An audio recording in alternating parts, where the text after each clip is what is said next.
طعم الدنيا اتغير، فرحة قلبي بتكبر، وبطلتك بتغير، ما أحلك يا رمضان. أنا دايما بستنى، على قلبي ما أغلى،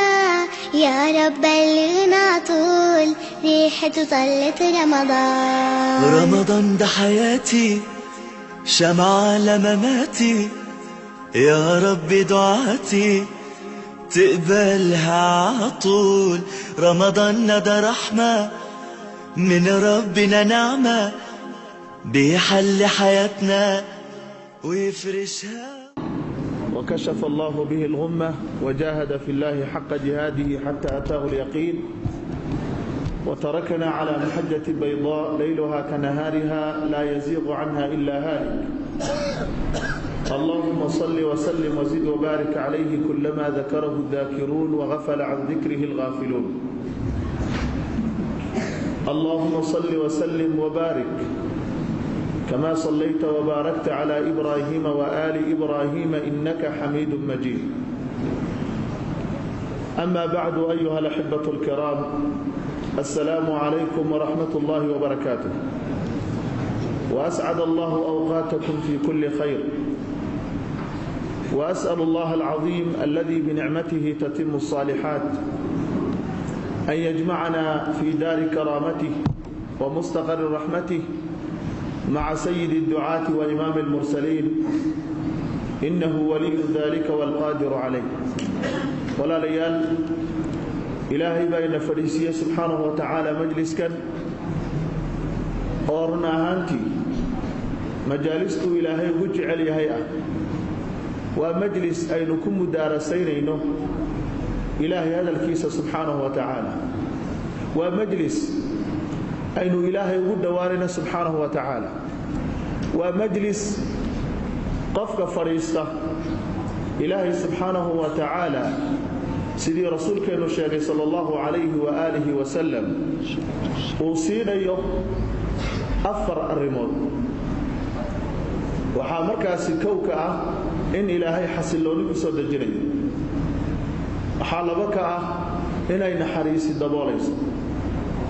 وحصدح كأ إني ملائكتنا هريرينيسو، وحافر كأ إن إلهي حصيه سبحانه وتعالى. وهذا مجلس كلامه معناها كدي بد لفريسته معها كم مقاحل لفريسته معها، ومجلس لفريسته مجالسته وقيمها بدل، ومجالسته إلهي اللي حصيه سبحانه وتعالى قوم إلهي اللي حصنا قومته وقال سنوى مساجد إله. وحانا لو باهيهاي inaynu dareeno majliska fariisashada aad fariisanayso waa doorasho Ilaahay subhanahu wa ta'ala. Ilaahay baa kula dooranaya, cid kasta iskama fariisan karto majaalista khayrka. haddaad u haysato qof kasta inuu iska fariisan karo iraadadiisa iyo ikhtiyaarkiisa ku fariisanayo, waxa weeyaan waad khaldan tahay. ikhtiyaarka ka hor Ilaahay doonistiisa iyo rabitaanka Allah ayay ku xirantahay.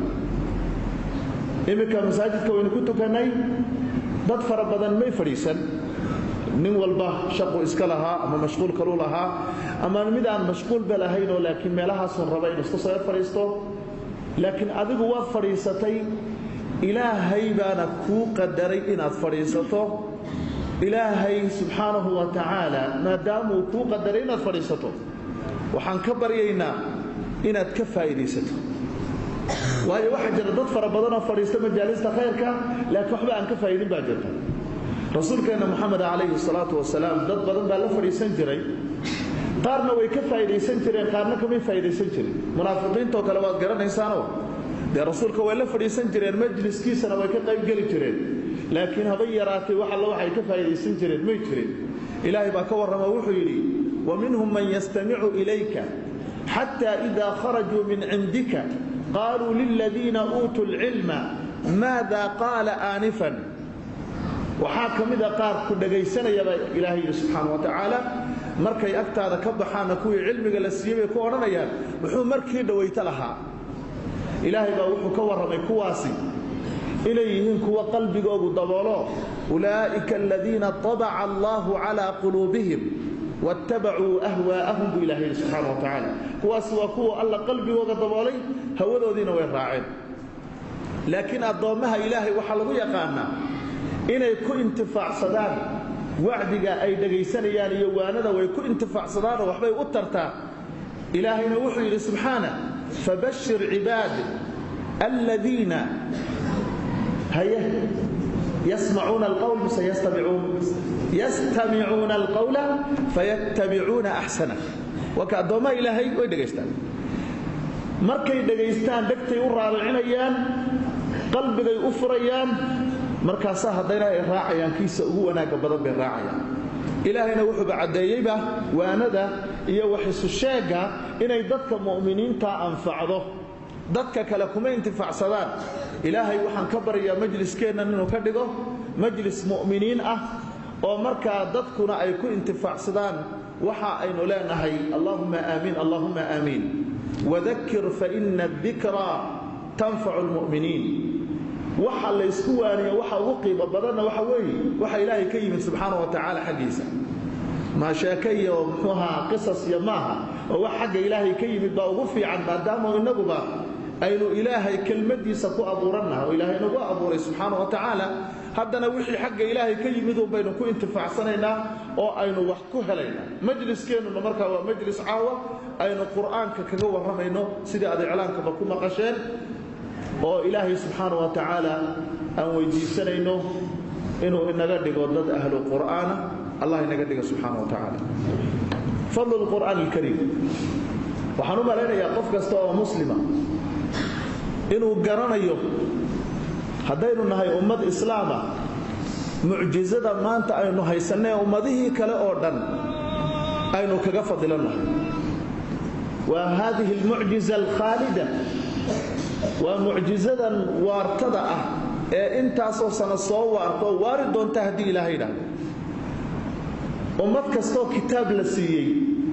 ما أنت معجزة أنبياء وذا اللي حوجي وحلا وحي كهيان ملها مثلا هو ربني إسرائيل كلا نبي موسى رعصناي هدين لا يدهد السقال كي معجزة آيات النبي موسى عليه السلام بل نتص مد كمدا ما هيان هو نبي عيسى رعصن هدين لا يدهد كان معجزات كلا سي نبي عيسى عليه السلام كان ما يان لكن وحينو إنه هينا أو أينو هين دونا ومعجزتي أقويني والرسول كان لسيي صلى الله عليه وسلم ومعجزة الله أخريه إلى يوم الدين وأن كب دلمين بتغير الزمان والمكان وإلهي كل دارتي انتاسو الصورة والرسول كان لغو فضل صلى الله عليه وسلم والرسول كان لغو يري يسأل الله من نشيغنا يوم وما كنت تتلو من قبله من كتاب ولا تخطه بيمينك إذا لارتاب المبطلون بل هو آيات بينات في صدور الذين أوتوا العلم وما يجحد بآياتنا إلا الظالمون معجزتنا هذا القرآن الكريم وقرآن كاسي كريم وهي معجزات ومعجزة خالدة لم يتغير ولن يتغير أبدا بتغير الزمان والمكان إلى يوم القيامة إلهي بأن السيء سبحانه وتعالى تاسينو أمضاها كلا أردن مانتا أينو كطل بينا إني صور عن هذه المعجزة ودحدو الله وقفك مركا وأفير صدو وأركيه إعجازك كجر إلهي دحقلي سبحانه وتعالى رسول كان محمد عليه الصلاة والسلام بلغو سود الجن وهذا الكي إلهي وكلام الله المنزل على قلب الحبيب صلى الله عليه وسلم واللي قصوا دجي قلبك الرسول كان صلى الله عليه وآله وسلم يدعو إلهي وتلمامي إنه قصوا ديبي أو قصوا دجي جبريل عليه السلام الله وعليه في سورة الشعراء وإنه لتنزيل رب العالمين نزل به الروح الأمين على قلبك لتكون من المنذرين بلسان عربي مبين الله وحليه سبحانه وتعالى قرآن كان واسود دجنتي وسود دجي أنك ربك سواء الله سبحانه وتعالى yaa la soo daadegay yaa la soo degay yaa loo soo dhiibay nazala bihi ruuxul amiin ruuxdii amiinka ahayd waa malaku jibriil calayhi salaam malaa'igtu alla abuuray malaga ugu fadliga badan baa loo soo dhiibay calaa qalbika litakuuna min almundiriin qalbigaagan uu ku soo dejay si aad u noqoto kuwa dadka u diga weliba bilisaanin carabiyin mubiin luqad carbeed oo cad baa lagu soo dejay sidaasaa ilaahay tilmaamay subxaanahu wa tacaala ilaa yowmina haada kitaabkaas wakaa luqada carabiga unbuu ku qoran yahay mana bannaana in wax kale lagu qoro oo wax kale lagu akhriyo waa luqadaasunbaa lagu akhrinayaa ilaahay baana ku ilaaliyay subxaanahu wa tacaala marka haddaba fadliga qur'aanku uu leeyahay lamaba soo koobi kare ee waxaa kaaga filan inuu hadalkii ilaahay yahay intaasina qofka mu'minka inay ay wax fara badan u furtaa laga rabaayo mar haddii lagu leeyahay waa hadalkii ilaahay ilaaha weyne waaxidka ee markaasi awoodda iyo kartida badan leh hadalkiisii weeyaan marka lagu yidhi intaasaaba fadliba ugu filan وفضل كلام الله على سائر الكلام كفضل الله على خلقه هذا الكإلهي سدو أغفر لبديهي هذا اللذا كلا أوردن وسدو إلهي أغسر ريو أغفر لبديهي خلقه أبورتي ولذلك با هذا القرآن الكريم إلهي كشر في أمدا أو إلهي مقدقي كغساري وأنا وظيفة يشقد قرآن قبطه إلهي ورسولك والحكوري صلى الله عليه وسلم في سورة إبراهيم ألف لام را كتاب أنزلناه إليك لتخرج الناس من الظلمات إلى النور بإذن ربهم إلى صراط العزيز الحميد ألف لام را وحروفتا مقطعة لإله قرآن كإعجاز كي سيتلماميسا لما معنيه معنوه أنا إلهي ينبالو عليا لكن وحا كذب بيانو جيدنايو كتاب أنزلناه إليك أي هذا كتاب وي كان يوا كتاب أنو كبسو دجيني واكي نعاوة كورمينو دad fara badan maanta aanay garanay dad fara badan maanta aanay fahmayn dad fara badan maanta aanay u soo jeedin barashadiisa iyo ku dhaqankiisa iyo akhrintiisa oo qof walba hadii uu isagu naftiisa u su'aal gooni isku weydiiyo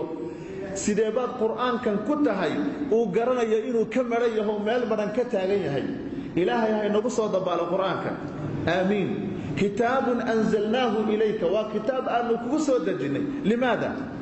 maxaanu kugu soo dejinay kitaabka litukhrij an-naasa min adh-dhulumati ila an-nuri bi'idni rabbihim si aad dadka uga saarto mugdiyada idan quraanka shaqadiisu maxay tahay inuu mugdiga ka saaro adigu haddaad akhrido fardi ahaantaada oo aad ku dhaqantood ku tadabburto wallahi mugdiya fara badan buu ka saaraya oo ilaahay sabab uu markaa idankiisa kaaga saaraya subhanahu wa ta'ala litukhrij an-naasa dadkoo dhan si aad uga saarto min adh-dhulumati mugdiyada ila an-nuri nuurkana aad uga saarto leeno isagaaba nuura quraanku waa nuur maadaama quraanku nuur yahay cid kasta oo la xidhiidhana nuurka uu wax ka qaadanayaayo ilaahay baa subhanahu wa ta'ala nuur qalbiga u gelinaya oo wuxuu noqonayaa gabigiisu waa qof nuura ayuu noqonayaa litukhrij an-naasa min adh-dhulumati ila an-nuri bi'idni rabbihim ila siratil azizil hamid ilaaha azizka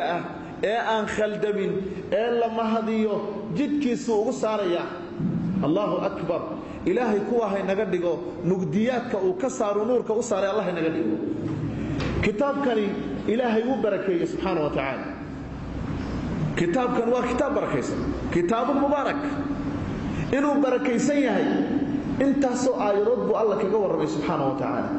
cid kasta oo kitaabka barataana way barakaysan tahay marka ilaahay wuxuu yidhi azza wa jalla wa hadha kitabun anzalnahu mubarak fattabi'uhu wattaqu la'allakum turhamun kani waa kitaab aanu soo dejinay oo barakaysan waa mubaarak haddaad adigu rabto inaad barakowdo cimrigaaga aad ku barakowdo oo camalkaaga uu ku barakoobo oo cibaadadu ay ku barakowdo oo caruurta ilaahay ku barakeeyo kitaabkan uun baad qabsanaysaa oo ku dhagaysaa barasho iyo ku dhaqan iyo ku tadabburba laakiin in fara badan maanta dadku uma soo jeedaan walaakina akthara annaasi laa yaclamuun laakiin dadka badankoodu ma garanayaan ilaahay wuxuu tilmaamay subxaanahu wa tacaala inuu yahay kitaab hanuuna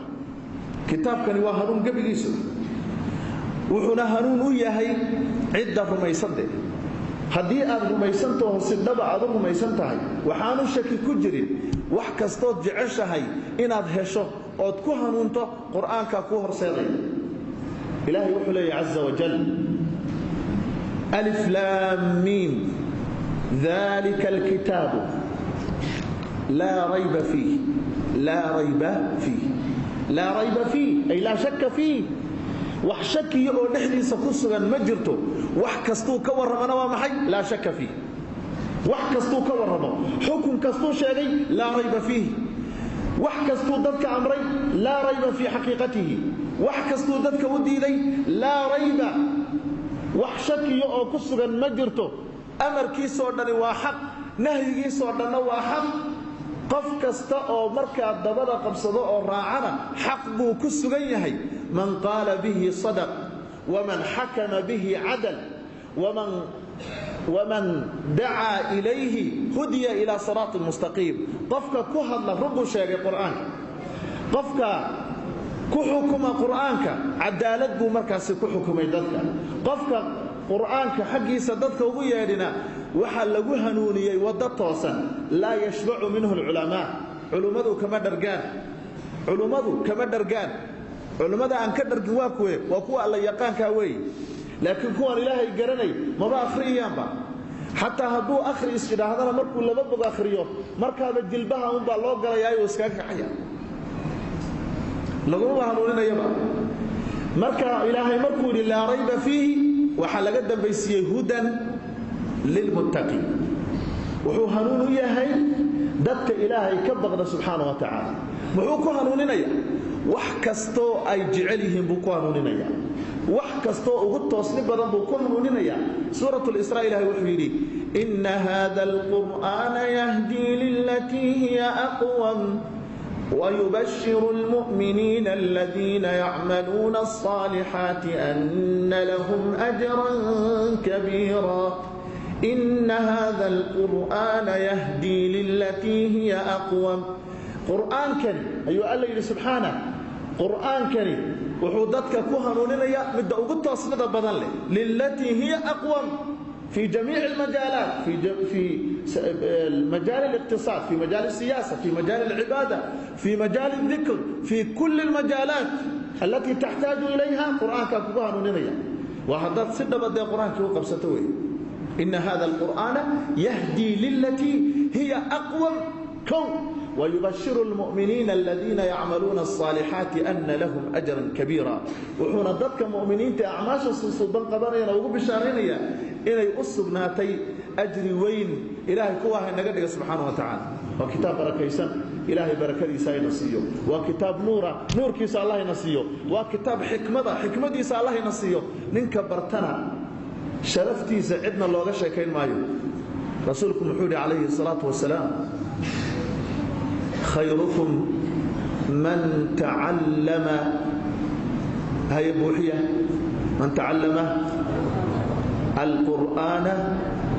وعلمه وركا وحشاقيا الصادق الأمين والرسول صلى الله عليه وسلم وحا إذن كو خير بدن قفك قرآن كبرتا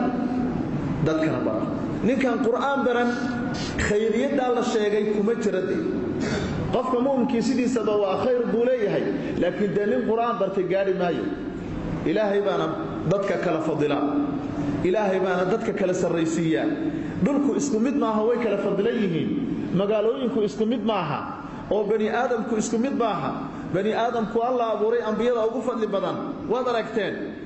dhulkana way kala fadli badan yihiinoo dhulna masaajid baa laga dhisaa dhulna waxa laga dhisaa kaniifiyo suuliyaal baa laga dhisaa waana kala fadli badnayn sidaasoo kale dadka muslimiintuna ay u kala fadli badan yihiinoo dadka ahlu qur'aanka ayaa ilaahay subxaanahu wa tacaala fadli iyo dheeraad siiyey rasuulkeennuna sala allahu calayhi wasallam xadiid fara badan buu ku tilmaamay خيركم من تعلم القرآن وعلمه الماهر بالقرآن مع السفرة الكرام البررة إن الله يرفع بهذا الكتاب أقواما ويضع به آخرين وأحاديث أخرى كثيرة جدا أحاديث فربنا أو إن مجلس كل سامحنا سوى سردنا يا كشو رسولك عليه الصلاة والسلام فضلك قفك القرآن كأوليه إن لله أهلين من الناس أهل القرآن هم أهل الله وخاصته إلهي أهل بودتك كليه أهل القرآن كوا أهل كي إلهي يكوي قارك وأها إلهي كواه نقدق آمين أدونك منك أهل القرآن كالشرف بكل إحلى يدتك مسلمين على يقانك مساجد يا إمام كالنغضة يا رسول كل إمام كالنغضة مساجدك يا أكثرهم مالا يا كوهم البطل مايا يا القوم دتك وحا تجينيا أقرأهم لكتاب الله كأقو أخرنت في عن كتابك إلهي سبحانه وتعالى تاسي ما حيكو دلنسينيسا قرآنك يعد الله حلي دبا فضلك أوليه أنبياء إلهي صادرتي وحا فضل بدأ نبينا محمد عليه الصلاة والسلام شغدي سمحيهي معجزتي سمحيهي محاو مركز كل نغمي القرآن الكريم عائشة مركز تلمامي سواتي لهي كان خلقه القرآن لقن كيسب قرآن بوها إذن ما داموا كتابك قيمك بدل بركة بدل لقصة دجي رسولك عليه الصلاة والسلام أفضل الأنبياء والمرسلين وي ملائكة الله أبو ري ملك جبريل بأبو قيمة بدل شغديس القرآن بيحي بله إلهي أبو ري بشر رمضان بأبو فضل بدل بشر رمضان القرآن كلا سود دجي مسلمين توحى وفضل بدن كوا قرآن كي يقانا خيركم من تعلم القرآن وعلمه سيدا ساقف كستا او قرآن كلا حديده او لا دقمه او شرفته يا فضل يا قيمه او يلانيا hadii aakhira la tagayo oo marka in la isdhigayana ninka quraanka ugu yaqaano baa xagga hore la marinaya waad garanaysaan qisadii Uhud markii muslimiin fara badan ay dhinteen la kari waayay in qubuur fara badan mid walba loo qodo waa tii laba la isku geynayay rasuulku wuxuu sheegay sallallahu alayhi wasallam in hore loogu dhigay ilka ninkii ugu quraanka badnaa ilaahay quraanka ina bara aamin dah quraanka allah ina baro fadligiisa ma soo koobi karno walaalkay sheekh Khadar barinta kale uga tagaya wa sallallahu ala nabiyina Muhammad wa ala alihi wa sahbihi ajma'in